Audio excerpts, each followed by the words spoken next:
అర్ధరాత్రి వేళల్లో తెల్లటి గుర్రంపై తిరుగుతూ గ్రామాలను కాపాడే ఆ ఉగ్రరూప దేవుడు ఎవరో తెలుసా? ఆయన న్యాయరక్షకుడు కరుప్పస్వామి.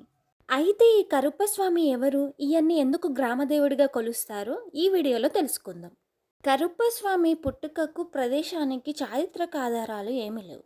కానీ జానపద పురాణాల ప్రకారం తమిళనాడులో అజగర్ కోవిల లేదా కేరళ ప్రాంతం నుండి ఆయన ఉద్భవించారని నమ్ముతారు. అయితే ఆయన తమిళనాడులోని 21 మంది అయ్యన్నార్ దేవతలలో ఒకరిగా పరిగణించబడతారు.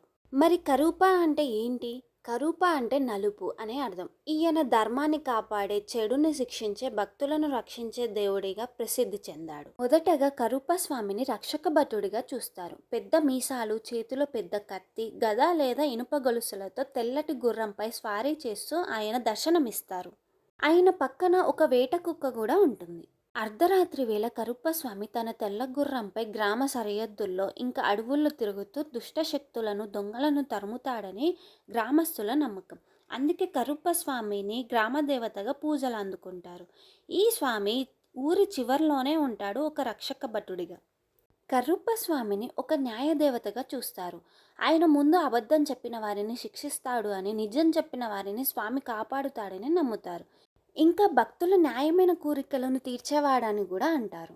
మరి కరుప్పస్వామిని గ్రామదేవుడిగా మాత్రమే కాదు, ఆయన వెనుక అనేక ఆసక్తికర మరియు భిన్నమైన పురాణాలు, కథలు ప్రచారంలో ఉన్నాయి. ఇక్కడ కొన్ని ముఖ్యమైన కథలు నెక్స్ట్ వీడియోలో చూద్దాం.